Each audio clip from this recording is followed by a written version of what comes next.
नमस्कार, न्यूज 18 राजस्थान पर आप सभी का स्वागत। मैं हूं आपके साथ हेमंत कुमार। चलिए खबरों की शुरुआत इस वक्त की बड़ी खबर के साथ। झुंझुनू से बड़ी खबर है, जहां पर नवलगढ़ में 2 सगी बहनों से गैंगरेप का पूरा मामला। इस मामले में पुलिस ने 4 आरोपियों को गिरफ्तार किया है।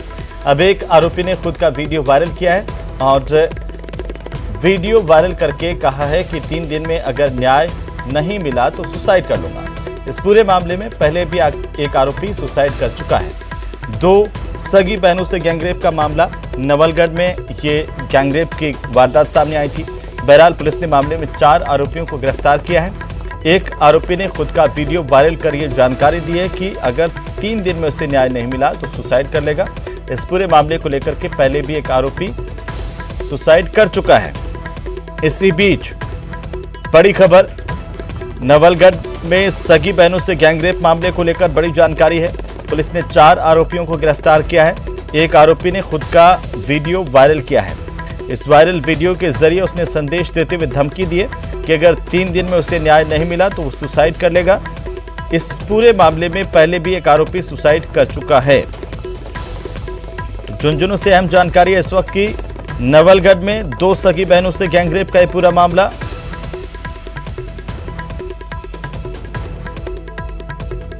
चलिए आगे बढ़ेंगे। कोटा में यूडीएच मंत्री शांति धारीवाल ने मुख्यमंत्री फेस को लेकर के बीजेपी पर निशाना साधा है। उन्होंने कहा है कि बीजेपी सत्ता में आने की बात कर रही है, लेकिन सीएम के चेहरे का कोई अता पता नहीं है। क्या कुछ कहा है शांति धारीवाल ने, वो सुनिए। आखिर जब तक चेहरा जनता के सामने नहीं होगा तो जनता निश्चित तौर पर ये सवाल उठाएगी कि कौन है, किसको सौंपना चाहते हो मुख्यमंत्री की कुर्सी। लेकिन बीजेपी मोटे तौर पर ये मानकर चल रही है कि हम कमल के फूल के निशान पर चुनाव लड़ेंगे। यही कहेंगे, बस बहाना बनाएंगे कि हम कमल के फूल पे लड़ रहे हैं। वैसे तो हम भी फूल अपने पंजे पे लड़ रहे हैं चुनाव से। तो वहीं प्रदेश बीजेपी के अध्यक्ष सतीश पूनिया ने कहा है कि अगर बीजेपी की सरकार राजस्थान में आती है तो धार्मिक स्थलों से लाउड स्पीकर उतरवा दिए जाएंगे। मध्य प्रदेश की राजधानी भोपाल में कार्यक्रम में शिरकत करने के लिए पहुंचे सतीश पूनिया ने कहा कि ध्वनि और सामाजिक प्रदूषण फैलाने वाले सभी यंत्रों पर बैन लगना ही चाहिए। रामनवमी और हिंदू नववर्ष पे डीजे पे प्रतिबंध लगाया सरकार ने। और अभी जब पिछले दिनों जुम्मा की नमाज थी, उस दिन जयपुर की सड़कों पर सरकार के संरक्षण में 100 से भी ज़्यादा लाउड स्पीकर लगे थे। उसका प्रोटेस्ट भी किया और ये सरकार की अपीजमेंट का ही नतीजा था। लेकिन जो सामान्य तौर पर आम जीवन को बाधित करने वाला जो कारक हो, वो धर्म के नाम पर उसको उपयोग नहीं किया जाए, ऐसी कोशिश तो होनी चाहिए।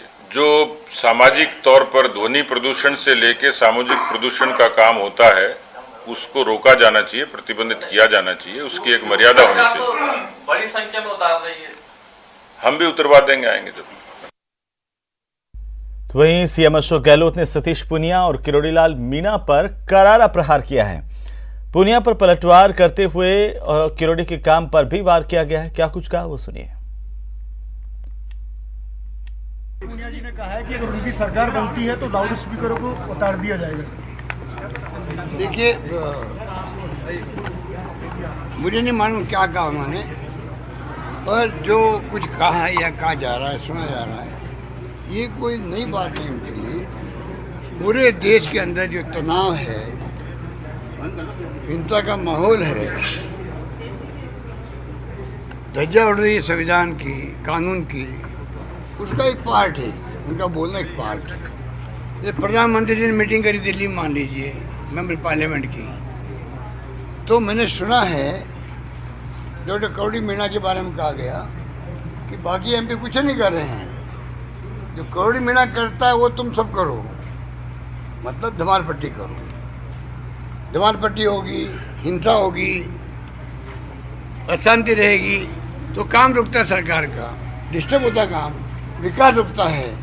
इनका सोच यही है कि हम कैसे विकास को ठप करें, योजनाएं लागू नहीं हो पाए। मुख्यमंत्री अशोक गहलोत ने निःशुल्क हृदय रोग निदान शिविर का राजधानी जयपुर में उद्घाटन किया, जिसमें उन्होंने बताया कि सत्य साई हार्ट अस्पताल इन बच्चों का मुफ्त इलाज कर रहा है। मुख्यमंत्री अशोक गहलोत ने बच्चों से बातचीत भी की। एक जो सत्य साई बाबा के नाम से एक ऐसा बनाया हॉस्पिटल, जहाँ पर मैं खुद वार्डों में गया, जब बहुत छोटे बच्चे भर्ती थे उनको मैंने देखा था, और मैं बहुत देखा कि कितने छोटे बच्चे जिनकी ज़िंदगी में गांव का है, ढाणी का है, और अगर कोई इतना नहीं मिलती तो कैसे इलाज कर रहा। हमने भी बजट पे घोषणाएं करी है जो हिंदुस्तान में कहीं पे भी नहीं। 10 लाख का हमने 10 लाख का सबका बीमा कर दिया, पूरे प्रदेशवासियों का बीमा कर दिया। गरीब है, अमीर है, कोई भी है, तमाम प्रदेशवासियों को 10 लाख तक का इलाज फ्री होगा राजस्थान के अंदर। लियो ट्रांसप्लांट में तो 15-20 लाख रुपये खर्च होते हैं, उसका हमने तय किया वो भी सरकार भरेगी, उनको नहीं भरना पड़ेगा। सरकारी अस्पताल जो राजस्थान में IPD इंडोर भी और आउटडोर भी पूरा खर्चा सरकार देगी, अस्पताल फ्री इलाज करेगा। कोई ऑपरेशन हो रहा है उसका भी, CT स्कैन हो रहा है, एक्सरे हो रहा है, MRI हो रहा है, वो भी फ्री होगा। तो वहीं लोकसभा अध्यक्ष ओम बिरला कोटा बूंदी के दौरे पर हैं। उन्होंने आज सुबह शक्ति नगर स्थित कैंप कार्यालय पर लोगों की समस्याओं को सुना और मौके पर ही अधिकारियों को इन समस्याओं के निस्तारण के आदेश दिए। आपको बता दें कि लोकसभा स्पीकर ओम बिरला कोटा बूंदी के दौरे पर हैं। इस दौरान उन्होंने लोगों की समस्याओं को सुना है।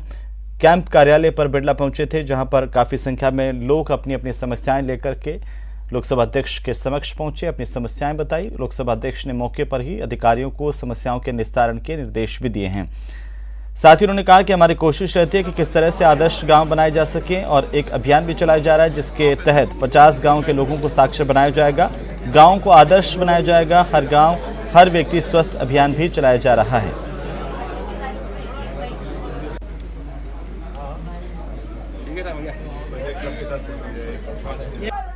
तो वहीं सांसद सुखबीर सिंह जौनपुरिया की धरने और आंदोलन की चेतावनी के बाद बीमा कंपनी और कृषि विभाग के अधिकारी हरकत में आ गए और चेतावनी के सिर्फ 3 दिन में ही 1.5 लाख किसानों के खातों में करीब 48 करोड़ रुपए की फसल बीमा राशि पहुंच गई। फसल बीमा योजना में फर्जीवाड़े का खुलासा करते हुए सांसद जौनपुरिया ने बीमा कंपनी और कृषि विभाग के कर्मचारियों की मिलीभगत को सामने रखा था, जिसके बाद कृषि विभाग के अधिकारी राधेश्याम मीणा हरकत में आए। अभी 15 दिन पहले इनको बुलाकर अल्टीमेटम दे दिया था कि 10 दिन के अंदर अंदर आपने नहीं किया तो किसान के पूरा उसका आंदोलन करेंगे। तो उसके लिए हम लगातार कोशिश कर रहे थे। अभी 3 दिन पहले भी हमने उसमें उनियारा जाके SDM को भी वो देखा आए थे और उनको कहा था कि भाई तुरंत किया जाए। अभी आज जो बुलाए हैं इसमें करीब 48 करोड़ रुपए इन्होंने पिछले 2-3 दिन में ट्रांसफ़र किया है।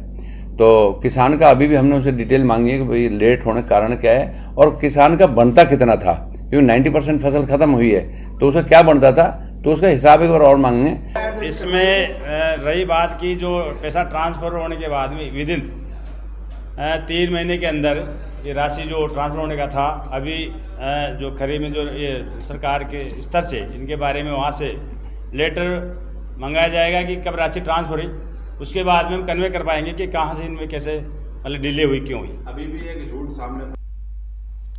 तो वहीं दौसा के अनमोल अरोड़ा अपहरण मामले को लेकर के एसपी ने प्रेस कॉन्फ्रेंस की और जानकारी दी। किडनैप करने वाले आरोपी को अरेस्ट करने की जानकारी पुलिस अधीक्षक की तरफ से दी गई है। मुख्य आरोपी की जयपुर में तलाश जारी है। उन्होंने बताया कि मामले में 3 अन्य आरोपी अभी भी फरार हैं, जिनको लेकर के पुलिस लगातार तलाशी ले रही है। 1 करोड़ 20 लाख रुपए की फिरौती की मांगने की साजिश रची गई थी। सोशल मीडिया पर अनमोल की पोस्ट देख करके अपहरणकर्ताओं ने अनमोल को पैसे वाला छात्र समझा और उसके अपहरण की साजिश रची, उसका अपहरण किया। जयपुर से भी एक अन्य वारदात की फिराक में आरोपी थे और इसी दौरान पुलिस ने पूरे मामले का खुलासा किया है।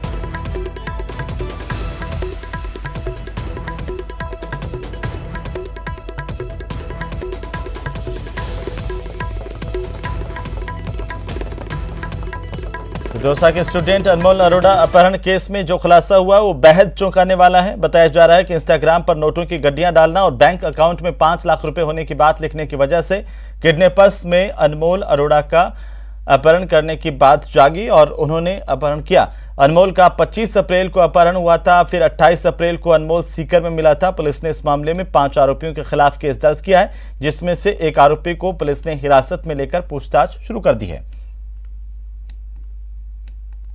छात्र अनमोल अरोड़ा किडनैपिंग केस का एक आरोपी पुलिस ने पकड़ लिया है। 1 करोड़ 20 लाख की फिरौती मांगने के लिए ये किडनैपिंग की गई थी। और खास बात यह है कि इंस्टाग्राम पे जो पोस्ट की गई थी, 6 लाख रुपए क्रेडिटेड का एक मैसेज था, नोटों की गड्डियां डाली गई थी। उसके आधार पर जो किडनैपर्स थे उन्होंने इस छात्र को चुना था। हमारे साथ दोस्त एसपी राजकुमार गुप्ता हैं। सर, किस तरह का मामला था और क्या कार्रवाई हुई है और इनका उद्देश्य क्या था? बालक अनमोल अरोड़ा, जिसका अपहरण 25 अप्रैल को कस्बा बांदीकुई से हुआ था, उसको हम 28 अप्रैल को सकुशल बरामद करने में सफल हुए। बाद अनुसंधान हमने इसमें 5 आरोपियों के शामिल होने का पाया, जिसमें एक आरोपी विवेक चतुर्वेदी, जो बांदीकुई का रहने वाला है, उसे हमने आज अरेस्ट कर लिया है। और घटना में जो वाहन प्रयोग किया गया था RJ 44 CA 2971, उसको हमने जब्त कर लिया है। शेष आरोपी जो हैं उनको हम जल्दी ही गिरफ्तार कर लेंगे।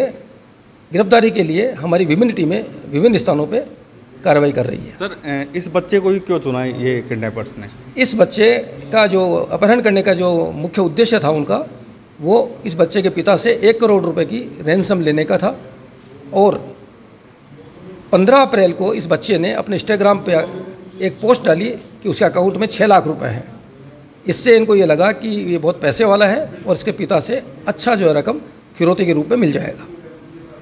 बिल्कुल, जो एक आरोपी गिरफ्तार कर लिया है, बाकी 4 आरोपी, जिसमें मुख्य आरोपी सिद्धार्थ सैनी है, उसको भी पुलिस के पकड़ने के लिए अनेक टीमें दबिश दे रही हैं।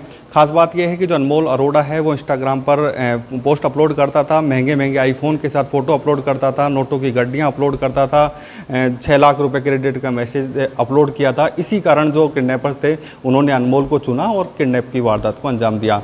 खास अच्छी बात यह रही कि दौसा पुलिस ने एक आरोपी को गिरफ्तार कर लिया है। बाकी आरोपियों की गिरफ्तारी के लिए पुलिस की विभिन्न टीमें लगी हुई हैं। आशीष शर्मा, न्यूज़ 18, दौसा। तो वहीं अजमेर नगर निगम में बाबू के पद पर तैनात सचिन शर्मा करोड़ों की ठगी का मास्टरमाइंड निकला है। आरोपी सचिन पिछले 9 महीनों से निगम से बिना बताए गैर हाजिर चल रहा था और इसी बीच यूपी की वाराणसी पुलिस ने सचिन शर्मा के साथ 3 अन्य लोगों को गिरफ्तार किया है। आरोपियों पर वाराणसी के व्यापारी रेशम फर्म के मैनेजर अंकित शुक्ला और उसके साले अश्विनी पांडे से टैक्स बचाने का झांसा देकर करीब 2 करोड़ रुपए की ठगी के आरोप हैं। वाराणसी कमिश्नरेट की क्राइम ब्रांच ने मुंबई और दिल्ली से मास्टरमाइंड समेत 4 को गिरफ्तार किया है। आरोपियों के कब्जे से 1 करोड़ 87 लाख रुपए नकद, 7 मोबाइल फोन, अलग अलग बैंकों के 8 ATM कार्ड और कई आइडेंटिटी कार्ड बरामद किए गए हैं। वहीं वाराणसी पुलिस आयुक्त ए सतीश गणेश ने पूरे मामले का खुलासा किया। उन्होंने बताया कि फिल्मी अंदाज में ठगी की वारदात को अंजाम देने वालों में से 3 की गिरफ्तारी मुंबई से और 1 अपराधी की गिरफ्तारी दिल्ली NCR से की गई है।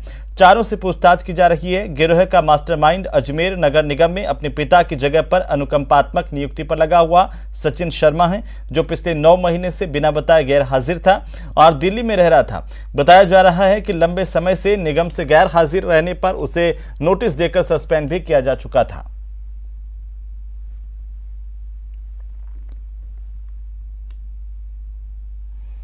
चलिए आगे बढ़ेंगे। भ्रष्टाचार निरोधक ब्यूरो की टीम ने कोटा में घूसखोरी के खिलाफ बड़ी कार्रवाई को अंजाम दिया है।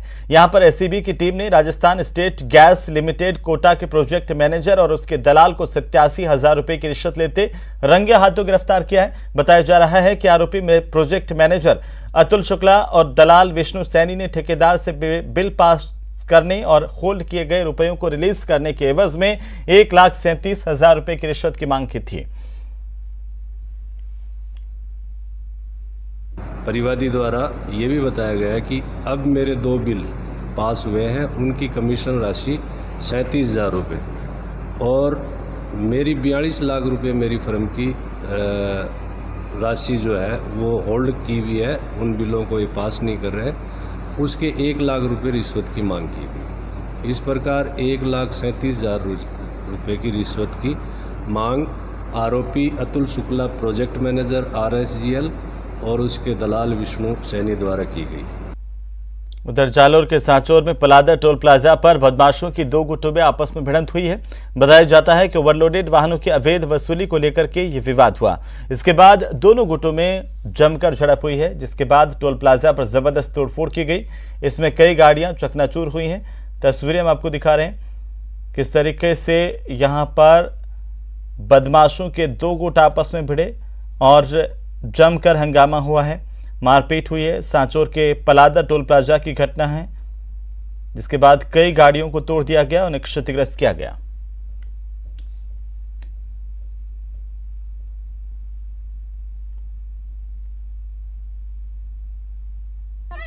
उधर भरतपुर के बयाना कोतवाली इलाके के गांव जरूर के एक परिवार में शादी की खुशियां उस वक्त गम में बदल गई जब इस परिवार की एक महिला की बाइक दुर्घटना में मौत हो गई। मृतका के परिजनों ने कोतवाली में नामजद बाइक चालक के खिलाफ मामला दर्ज करवाते हुए बताया है कि महिला अपने भाई के साथ विवाह की तैयारियों के लिए खरीदारी करने के लिए बाइक से बयाना आ रही थी। तभी एक बाइक चालक ने उनकी बाइक में टक्कर मारी, जिससे महिला दुर्घटनाग्रस्त होकर के घायल हो गई, जिसे बयाना से प्राथमिक इलाज के बाद भरतपुर और भरतपुर से जयपुर रेफर किया गया। यहां पर चिकित्सकों ने उसे मृत घोषित कर दिया। पुलिस ने मामला दर्ज करते हुए कार्रवाई शुरू कर दी है।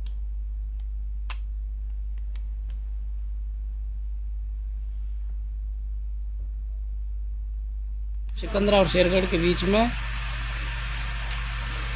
दुर्घटना में पीछे से मोटरसाइकिल में पीछे से उसमें टक्कर मार दी और उसमें वो गंभीर रूप से चोटिल हो गई। उसको जयपुर जीवन रेखा में भर्ती करा के इमरजेंसी में लेके गए और वहाँ से उनको मृत घोषित कर दिया डॉक्टरों ने। वहीं इस भीषण गर्मी में जलदाय विभाग के जिम्मेदारों की नींद खुलने का नाम नहीं ले रही है, मगर झुंझुनू के जिम्मेदार अधिकारी कुंभकर्णी नींद में सोए हुए हैं। आज सुल्ताना के वार्ड संख्या 27 के बाशिंदों का सब्र का बांध टूट गया। वार्ड वासियों ने जानकारी दी है कि बीते 8 दिनों से पेयजल की आपूर्ति उनके यहां पर नहीं हो रही है।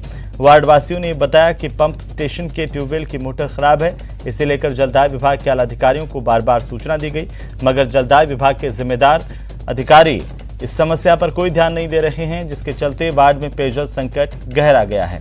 वार्ड में गहराए जल संकट की सूचना पर सुल्ताना सरपंच घीसाराम वार्ड पहुंचे, जहां उन्होंने वार्डवासियों के विरोध का उन्हें सामना करना पड़ा। इसके बाद वार्डवासी सरपंच की अगुवाई में जलदाय विभाग के पंप स्टेशन पहुंचे और पंप स्टेशन के कर्मचारियों को बाहर निकालते हुए पंप स्टेशन पर ग्रामीणों ने ताला लगा दिया और प्रदर्शन किया है। तो पेयजल अब सप्लाई नहीं होने 7 दिन होगा, देख लो मारो ये रोजा का महीनो है। हमारा साथ में ये जय न राजी का ये कार्ड रखे मार लो कब भाई मारो जुम्मो छो जी के दिन भी मैं तरफ का मर गया। आज मारा ना रोज की 500 गिराना हमारी फुर्सत नहीं है। गरीब आदमी अब मान ले 500 रुपया कर चला है। अब दो 21 नंबर से लेके 27 नंबर वार्ड तक पानी की बहुत भयंकर समस्या है और करीब सब माता बहना रोजा रख रखे है, तो वे भी बहुत परेशान है। बागा मोहल्ला में कई दिनों से पानी को नहीं आ रही हो, कुछ भी करो पूरा स्टाफ लापरवाही कर रखे हो, कोई सुनाई कौन करे। कई दिनों से पाइपलाइन टूट रही है, बार इस समस्या से अवगत करा दिए गए, लेकिन वे कोई ध्यान नहीं दे रहे हैं। उधर कोटा के मंडाना थाना पुलिस और डीएसटी की टीम ने बड़ी कार्रवाई की है। हरियाणा के 2 तस्करों को गिरफ्तार किया गया, साथ ही उनके कब्जे से 57 किलो 490 ग्राम डोडा चूरा बरामद किया गया है। आरोपियों के कब्जे से पुलिस की टीम ने एक स्विफ्ट डिजायर कार जब्त की है। मादक पदार्थ तस्करी के खिलाफ चलाए जा रहे अभियान के तहत पुलिस ने नाकाबंदी के दौरान दोनों आरोपियों को गिरफ्तार किया है। आरोपी रविंद्र सिंह और गुरविंदर सिंह हरियाणा के कैथल जिले के मंडवाल के निवासी हैं। फिलहाल मंडाना थाना पुलिस पूरे मामले की जांच कर रही है।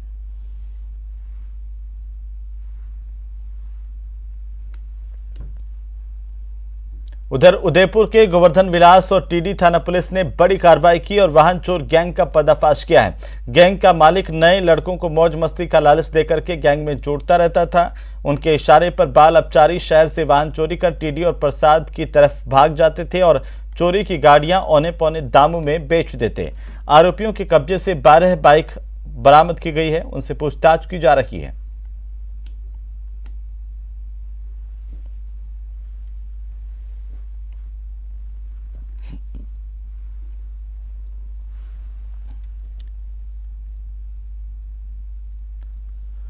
उधर बाड़मेर पुलिस की स्पेशल डीएसटी टीम और धोरीमन्ना पुलिस ने बड़ी कार्रवाई करते हुए धोरीमन्ना क्षेत्र के कबूली गांव की सरहद में स्थित एक ढाणी में दबिश दी और एक मोस्ट वांटेड बदमाश को गिरफ्तार किया है। बताया जा रहा है कि डीएसटी की टीम ने सदस्यों के साथ वांटेड आरोपी दिनेश कुमार को गिरफ्तार किया। उसके पास से 2 पिस्टल, 3 मैगजीन, 19 जिंदा कारतूस और बिना नंबर की स्कॉर्पियो गाड़ी बरामद की गई। आरोपी दिनेश कुमार के खिलाफ जालौर और सिरोही में एनडीपीएस एक्ट के तहत कई मामले दर्ज हैं।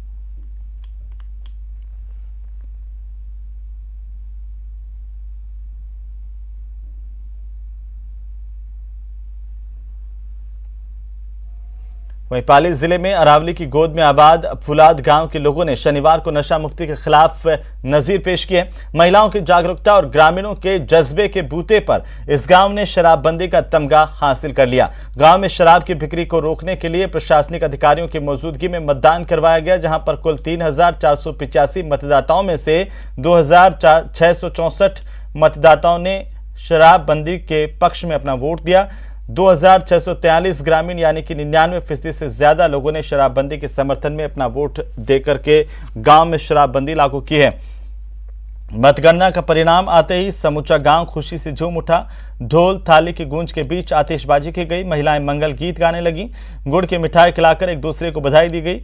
जिले का घोड़ावट के बाद ये दूसरा गांव है जहां पर शराबबंदी हुई है। जानकारी के मुताबिक फुलाद गांव में शराब का चलन सालों से रहा है, जिसकी वजह से अपराध और घरेलू हिंसा लगातार बढ़ती जा रही थी। इसे लेकर पंचायत समिति के सदस्य राजेंद्र सिंह रावत की अगुवाई में मुहिम चला करके युवाओं को जोड़ा गया। घर घर जाकर लोगों को शराब के नुकसान बताए गए और इसके बाद गांव के लोगों ने शराबबंदी के लिए जिला कलेक्टर को एक पत्र भेजा। जिला कलेक्टर के आदेश पर गांव में शराबबंदी को लेकर के मतदान करवाया गया, जिसमें 99% मतदान गांव वालों ने किया शराबबंदी के समर्थन में और इसके बाद अब इस गांव में शराबबंदी लागू कर दी गई है। उधर कोटा के न्यू मेडिकल कॉलेज अस्पताल में भीषण गर्मी में मरीजों और उनके परिजनों को भारी परेशानी का सामना करना पड़ रहा है। इस अस्पताल के कई वार्ड और ओपीडी में कई पंखे टूटे हुए हैं, साथ ही कूलरों का भी हाल ठीक नहीं है और इतना ही नहीं, पीने के पानी के लिए मरीजों और उनके तीमारदारों को यहां पर इधर उधर भटकना पड़ता है। कई वार्ड में बेड पर गंदगी पड़ी है और मरीजों को बेडशीट तक उपलब्ध नहीं करवाई जा रही है। कुल मिलाकर के बदहाली के दौर से अस्पताल गुजर रहा है। लोगों ने मांग की है कि अस्पताल की व्यवस्थाएं सुधरें। पंखा नहीं है, कोई इलाज का भी व्यवस्था नहीं है बराबर, और ये पंखा लाइट का और ये सभी कूलर पंखे नहीं चल रहे, लेटरिंगों में लेटरिंग फुल हो रही है, लेटरिंग जाने में परेशानी आ रही है। एक तो गर्मी का प्रचंड प्रहार, ऊपर से बिजली की कटौती की मार और सिरोही के लोगों का जीना दुश्वार हो गया है। कहने को तो शहरी इलाकों में 2 घंटे और ग्रामीण इलाकों में 4 घंटे की बिजली कटौती है, लेकिन सच्चाई यह है कि जिले के कई इलाकों में 20-20 घंटे तक बिजली गायब रहती है। खासतौर पर ग्रामीण इलाकों में हाल बुरे हैं। इसकी वजह से लोगों को कई परेशानी का सामना करना पड़ रहा है। बिजली कटौती से परेशानी को लेकर के हमारे संवाददाता प्रतीक सोलंकी ने सिरोही के जावाल गांव के लोगों से खास बातचीत की है। तो जो गर्मी ने अपने तीखे तेवर बताना शुरू कर दिए हैं, क्योंकि जहां पर टेम्परेचर जो है, अब सिरोही के जावल में हूँ, यहाँ पर 43 डिग्री टेम्परेचर है। लोगों का जीवन खासा प्रभावित हो चुका है, लेकिन इस भीषण गर्मी में भी लोगों को बिजली आपूर्ति सही ढंग से नहीं होने के कारण जो है कई समस्याओं का सामना करना पड़ रहा है। लोग जो है उनका जीवन खासा प्रभावित हो चुका है। कई लोग जो है बड़ों का जो है जीना दूसरा हो चुका है। लोगों से जानते हैं कि इस कटौती के माध्यम से क्या फर्क पड़ा है। आप बताएं, आप किसान हैं, क्या फर्क पड़ा है आपकी बिजली कटौती को लेकर? बहुत फर्क पड़ा है। क्या फर्क पड़ा है? जैसे अभी 4 घंटे पहले 6 घंटे लाइट आती थी, इसमें से कटौती करके भी 3 घंटे लाइट आती है। वो भी रात को 1 बजे कभी लाइट देती है, कभी 2 बजे लाइट देती है, तो मर्जी होती तब लाइट आती है। इसी के साथ ही बुलेटिन फिलहाल इतना ही। नमस्कार।